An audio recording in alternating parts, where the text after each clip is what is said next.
नमस्कार दोस्तों, स्वागत है आपका स्टडी फॉर सिविल सर्विसेज में। वीडियो को पूरा देखिए। कोई भी आपका फीडबैक है, कोई सजेशन है, तुरंत वीडियो में कमेंट करके जरूर बताइए। अच्छा लगे तो वीडियो लाइक जरूर कर लीजिए और ऐसे वीडियो लगातार फ्री में पाने के लिए चैनल को तुरंत सब्सक्राइब कर लीजिए और बेल आइकन को जरूर टैप कर लीजिए ताकि आगे भी सारे वीडियो आपको मिलते रहे। यूट्यूब में फॉलो करते हैं तो प्लीज ये वाला फ्री टेलीग्राम चैनल जरूर ज्वाइन कर लीजिएगा। सारे नोटिफिकेशन, सारे अपडेट यहीं पे आते हैं, ध्यान रखिएगा। स्टडी फॉर सिविल सर्विसेज का कोई भी पेड ग्रुप अगर आपको ज्वाइन करना है तो सिर्फ 856480560660897523864455 यही नंबर है हमारे, सिर्फ जहां पे कॉल या व्हाट्सएप कर सकते हैं।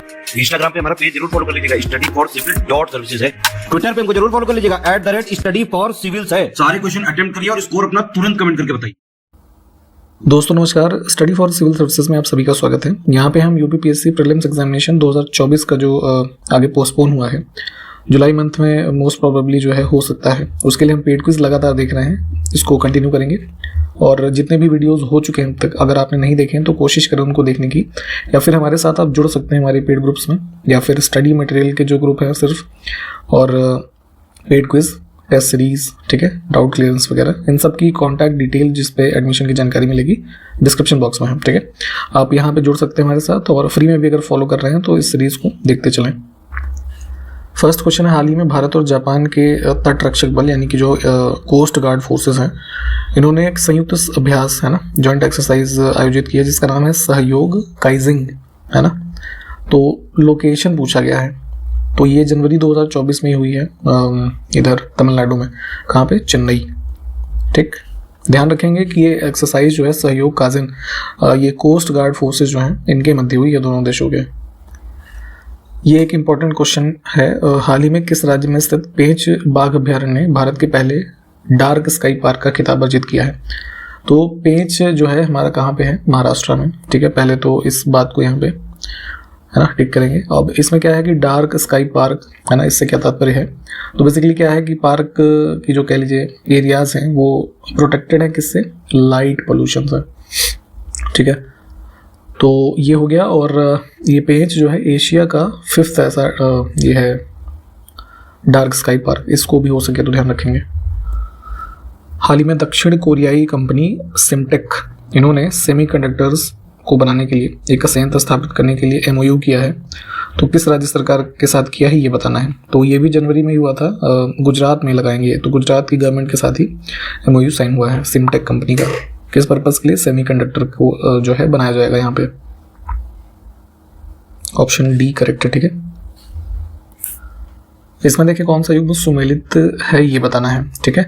एनवायरमेंटल कुछ कन्वेंशंस हैं अलग अलग समय पे जो अडॉप्ट किए गए हैं और किस विषय से संबंधित हैं, ठीक है। तो बॉन कन्वेंशन, रामसर और वियना, इन तीनों के आप हमें जरा वो बताइएगा किस ईयर में अडॉप्ट किए गए हैं, उसको कमेंट करके। ये पहले सारा बताया गया हुआ है, तीनों ही ठीक है। डी ऑप्शन को चुनेंगे हम। खतरनाक अपशिष्ट पदार्थों के सीमा पार स्थानांतरण के नियंत्रण है ना, जो हैजार्डस हमारे कुछ वेस्ट हैं, तो ट्रांस बाउंड्री मूवमेंट को जो है एक तरीके से निपटने के लिए बेसल कन्वेंशन एक बना है ना। तो 80 से नेगोशिएशन इस पर स्टार्ट हुआ था और ये बेसल कन्वेंशन फोर्स में आया है, जो पूछा गया है 1992 से। युद्ध में जैविक और रासायनिक हथियारों के उपयोग पर प्रतिबंध लगाने वाला जिनेवा प्रोटोकॉल है, इसको ध्यान रखेंगे। किस वर्ष हस्ताक्षरित किया गया? तो ये सेकेंड वर्ल्ड वॉर के बाद हुआ है, फर्स्ट वर्ल्ड वॉर 1925, ठीक है। नेक्स्ट है, मानव स्वास्थ्य और पर्यावरण को स्थायी जैविक प्रदूषकों से बचाने के लिए स्टॉकहोम कन्वेंशन जो है लागू किया गया है। तो ये सब ऑब्जेक्टिव प्लीज ध्यान रखिएगा। ऐसे ही पूछा जाता है कि कौन सा कन्वेंशन का ऑब्जेक्टिव क्या है और ईयर पूछ लेंगे, ठीक है, या फिर कब से अडॉप्ट हुआ है और इन्फोर्स कब से हुआ है ना। तो यहाँ पे स्टॉकहोम कन्वेंशन जो है अडॉप्ट हुआ था स्वीडन में 2001 में, ठीक है, और इन्फोर्स्ड है 2004 से, ठीक। नेक्स्ट है, राष्ट्रीय बीज निगम की स्थापना किस वर्ष में हुई? इंडिया में नेशनल सीड कॉरपोरेशन, ठीक है। तो ये मिनिस्ट्री ऑफ एग्रीकल्चर ने इसको जो है मतलब स्टैब्लिश किया था, कह लीजिए 1963 में, ठीक है। Option first. फिर से हमारे पास कुछ पेयर हैं, सही को चुनना है। तो इसमें भी तीनों ठीक हैं। Option D. ऑब्जेक्टिव्स प्लीज ध्यान दीजिएगा। गुजरात से गोवा तक के मैदान को विशेष रूप से क्या कहा जाता है? ऐसे वेस्टर्न इंडिया का मैप आप देखेंगे तो यहाँ से लेकर गोवा तक का जो एक मतलब कोस्टल एरिया है, इससे लगा हुआ जो मैदान का एरिया है, उसको क्या बोलते हैं? कोंकण कोस्ट, ठीक। नेक्स्ट है कि कौन सी नदी गंगा की सहायक नहीं है? तो लोहित ये किसकी है? ब्रह्मपुत्रा की है ना। कुछ वाटरफॉल हैं नदी संबंधित, उसका कौन सा युग्म सुमेलित नहीं है? तो पुनासा वाटरफॉल जो है ना ये मध्य प्रदेश में है, इस पे नर्मदा रिवर पे है ना, ये गलत है। नेक्स्ट है पूर्वी घाट और पश्चिमी घाट इंडिया का ऐसे मैप देखते हैं तो ये हमारा इधर क्या वेस्टर्न घाट्स ईस्टर्न घाट्स। तो यहाँ पे जहाँ पे कहीं मिल रहे हैं ये ना आपस में, क्या है ये? नीलगिरी हिल्स। किस एक अधिकार को डॉक्टर बी होना चाहिए यहाँ पे? बी आर अम्बेडकर यानी भीमराव अम्बेडकर जी के द्वारा संविधान की आत्मा कहा गया है। ठीक है, आर्टिकल 32 जो फंडामेंटल राइट्स में है, जिसमें 5 प्रकार की रिट्स इशू की जाती है ना, तो इसको ही कहा गया है heart and soul of the constitution. तो इसको बेसिकली हम रेफर करते हैं राइट टू कॉन्स्टिट्यूशनल रेमेडीज के नाम से। ठीक है, वर्ष 1953 में जब आंध्र प्रदेश एक अलग राज्य बना था तब उसकी राजधानी कौन सी थी? तो आपको ये पता होना चाहिए कि फ्रीडम मतलब मिलने के बाद भाषाई आधार पे जो पहला राज्य बना भारत में वो आंध्र प्रदेश था 53 में। तो उसकी capital Kurnool, option B. Next है निम्नलिखित में से कौन सा प्राकृतिक रूप से सबसे मीठा होता है? स्वीटेस्ट की अगर हम बात करें तो नेचुरली है ना पाया जाने वाला शुगर जो है सबसे मीठा फ्रक्टोज होता है ना, जो जैसे हम सामान्यतः ये सुक्रोज यूज करते हैं, टेबल शुगर हम जिसे कहते हैं, उससे लगभग ये करीब 1.5 to 1.8 गुना ज़्यादा मीठा होता है। ठीक है, और इसको ये भी बोला जाता है आपका फ्रूट शुगर। ठीक है, फ्रक्टोज को, क्योंकि नेचुरली कई सारे फ्रूट्स में पाया जाता है। नेक्स्ट है तहकीक ए हिंद, जिसको किताबुल हिंद के नाम से भी जानते हैं। तो इसका सर्वप्रथम अंग्रेजी भाषा में अनुवाद किसने किया? अल्बेरिनी की फेमस पुस्तक है ये। इसको फिर ब्रिटिश टाइम पीरियड में देखेंगे तो एक ये थे एडवर्ड सचाऊ नाम था इनका, है ना, इन्होंने सबसे पहले इंग्लिश में इसको ट्रांसलेट किया। अब जरा ये बताएंगे आप कि ये पुस्तक जो किताबुल हिंद है ओरिजिनली किस भाषा में लिखी गई? ये पहले बताया है मैंने। नेक्स्ट है लाल सलाम पुस्तक किसने लिखी है? तो ये स्मृति ईरानी जो यूनियन मिनिस्टर हैं इनकी पुस्तक है। खतौली का युद्ध एक फेमस है, राणा सांगा व इब्राहिम लोदी के बीच हुआ था। तो कब हुआ ये बताना है। तो ये हुआ था 15, 17, 18 के दौरान। ऑप्शन डी को चुनेंगे। ये बेसिकली किंगडम ऑफ मेवाड़ जो है, ठीक है, इनके और ये दिल्ली सल्तनत की लोदी डायनेस्टी जो है इनके मध्य है ये। तो इनमें होता है ये युद्ध, यही प्रेजेंट डे जो राजस्थान है मेवाड़ के रीजन में, और ये जो मेवाड़ किंगडम है ये इसमें विजयी रहा। इसमें से किसने अपनी पुस्तक the Indian war of independence 1857 में इस रिवोल्ट को स्वतंत्रता की पहली लड़ाई, है ना, इस रूप में रेफर किया है? तो ये पुस्तक किसकी है? वीडी सावरकर की। तो उसमें ही बताया गया है।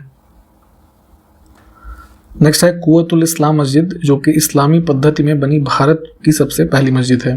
ठीक है, तो 12वीं सेंचुरी में इसका कंस्ट्रक्शन हुआ, ध्यान रखेंगे। इस्लामी पद्धति में पहली जो मस्जिद बनी भारत में यही थी। कहाँ पे है ये? दिल्ली में। ठीक है, कुतुब मीनार कॉम्प्लेक्स जो है वहाँ पे। तो किसने बनवाया था इसको? तो ये Qutbuddin Aibak. Pitt's India Act के द्वारा शुरू की गई दोहरी प्रणाली किस अधिनियम के द्वारा समाप्त हुई? तो जैसे पहले बताया था ये कि बोर्ड ऑफ कंट्रोल और कोर्ट ऑफ डायरेक्टर्स, है ना, ये होते थे पिट्स इंडिया एक्ट के द्वारा। तो इसमें इसको समाप्त किया गया जो 1857 की क्रांति होती है ना, उसके बाद 1858 का जो एक्ट आया उसके माध्यम से। ठीक, तो यहाँ पे जो ये डेजिग्नेशन ये आया ना वायसराय वगैरह, यहाँ से ये हो गए। फिर कौन सा युग सुमेलित नहीं है? यहाँ पे कुछ इंस्क्रिप्शंस हैं, रिलेटेड शासक का नाम लिखा है।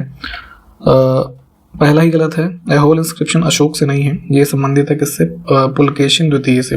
ठीक है, कहाँ पे है? वर्तमान, मतलब कहाँ पाया गया? वर्तमान जो कर्नाटक है ना, यहाँ से। और this was written by Ravi Kirti, है ना, ये भी पूछा गया है पहले। बाकी ठीक है।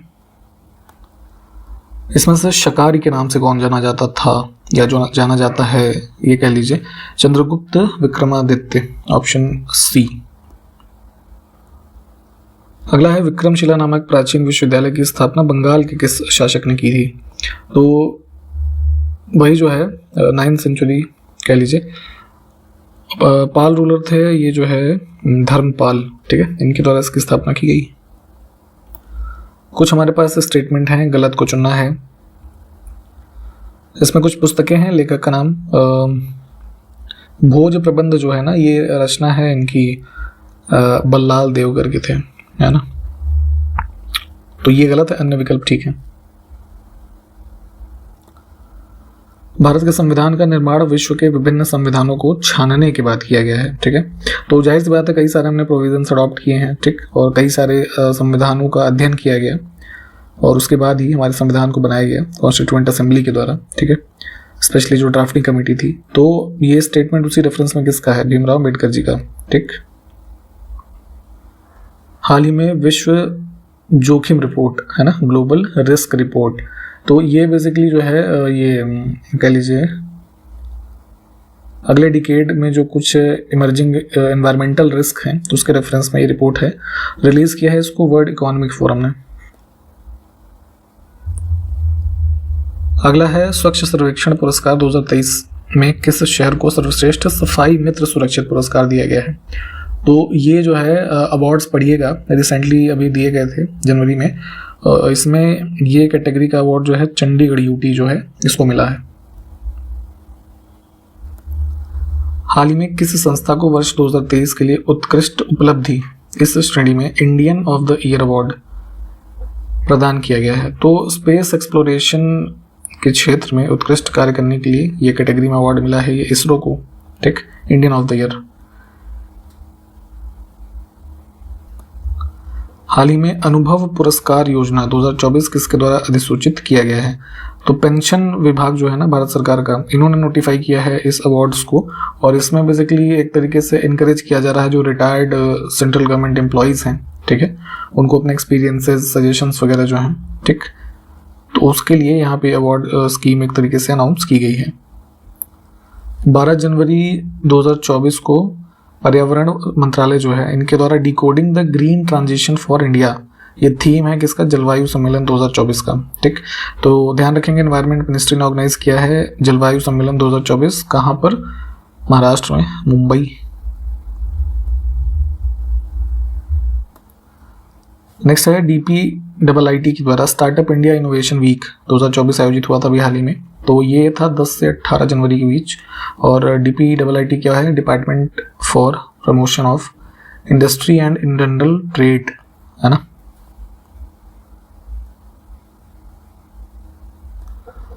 बारह जनवरी 2024 को किस केंद्रीय मंत्री ने गुवाहाटी यानी कि असम में एक क्षेत्रीय होम्योपैथिक अनुसंधान संस्थान की आधारशिला रखी?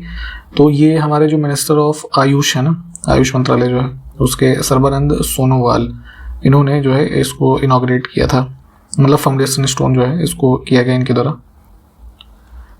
अपनी फांसी से पूर्व निम्नलिखित क्रांतिकारियों में से किस एक ने पीने हेतु दिए गए दूध को अस्वीकार कर दिया और कहा अब मैं केवल अपनी माँ का दूध लूंगा, है ना। तो ये जो है राम प्रसाद बिस्मिल, ठीक है, इनका स्टेटमेंट था। 1857 का जो प्रथम स्वतंत्रता संग्राम हुआ असफल रहा, आपको पता ही है क्यों हुआ। कारण कई सारे थे। सिपाहियों में उद्देश्य की एकता की कमी थी। प्रायः भारतीय जो राजा थे उन्होंने ब्रिटिश सरकार का साथ दिया, ये भी ठीक है। और जाहिर सी बात है मॉडर्न वेपन्स थे ब्रिटिशर्स के पास जो सिपाही थे, है ना, तो ये भी एक रीज़न था।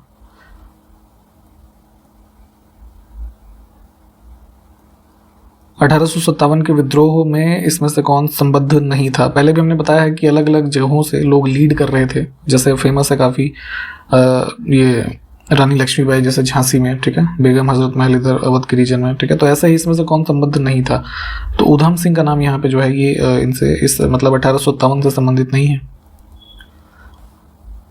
57 की क्रांति में निम्नलिखित क्रांतिकारियों में से जो एक शामिल थे, तो उनमें से किनका नाम जो वास्तविक था रामचंद्र पांडुरंग था। तो ये जो है तात्या टोपे का नाम था, ऑप्शन बी। ये बताइए ये कहाँ से लीड कर रहे थे, कहाँ से संबंधित थे, किस शहर से? अब इसी 57 की क्रांति के संबंध में नाना साहब का कमांडर इन चीफ कौन था? तो ये तात्या टोपे ही थे, ऑप्शन सी। पहला गुप्त शासक जिसने परम भागवत की उपाधि धारण की कौन था? कई सारी टाइटल्स हैं गुप्ता जो शासक हुए उनसे संबंधित, जैसे महाराजाधिराज, परम भागवत हो गया, कविराज, है ना, महेंद्रादित्य, ये सब इसकी लिस्टिंग पढ़िएगा। तो जैसे परम भागवत से संबंधित रहे टाइटल से चंद्रगुप्त द्वितीय सबसे पहले, फिर समुद्रगुप्त भी। तो यहाँ पे हम सी ऑप्शन को चुनेंगे। पुष्यमित्र शुंग के द्वारा 2 अश्वमेध यज्ञ किए गए और इसकी जानकारी हमें किस लेख यानी कि इंस्क्रिप्शन से मिलती है? तो एक जो है धनादेव अयोध्या इंस्क्रिप्शन है ना, यहाँ से इंफॉर्मेशन मिलती है। शुंग डायनेस्टी से संबंधित जो पुष्यमित्र शुंग था तो इसने 2 अश्वमेध यज्ञ किए, ऑप्शन सी वाला, ठीक। हर्षवर्धन शासक के बारे में कहा गया है कि इन्होंने अपनी कैपिटल थानेश्वर से स्थानांतरित की थी, कहाँ पर? तो ओरिजिनल कैपिटल थानेश्वर और ट्रांसफर टू कन्नौज। ये थानेश्वर जो है ये अभी वर्तमान के अगर हम हिसाब से देखें तो कहाँ पे था ये बताइए जरा। निम्नलिखित में से कौन त्रिकोणात्मक संघर्ष का हिस्सा नहीं था? कन्नौज काफ़ी फेमस एरिया था नॉर्दर्न इंडिया पे कंट्रोल करने के लिए, तो यहाँ पे कन्नौज ट्रायंगल के नाम से भी जाना जाता है। तो इसमें 3 जो डायनेस्टीज हैं इनका आपस में संघर्ष रहा इस पे कब्जा करने के लिए, ताकि नॉर्दर्न इंडिया पे कब्जा हो सके। तो कौन कौन इसमें शामिल थे? प्रतिहार, पाल और राष्ट्रकूट, ठीक। इसमें चोल जो है ये नहीं थे, ऑप्शन डी को चुनेंगे, ठीक है। तो यहाँ पे कंप्लीट किया इस वीडियो को हमने। सारे क्वेश्चंस देख लीजिए और जो क्वेश्चंस पूछे गए उसको कमेंट करके बताइए। कंटिन्यू करेंगे फिर अगले वीडियो में, तब तक के लिए नमस्कार, जय हिंद।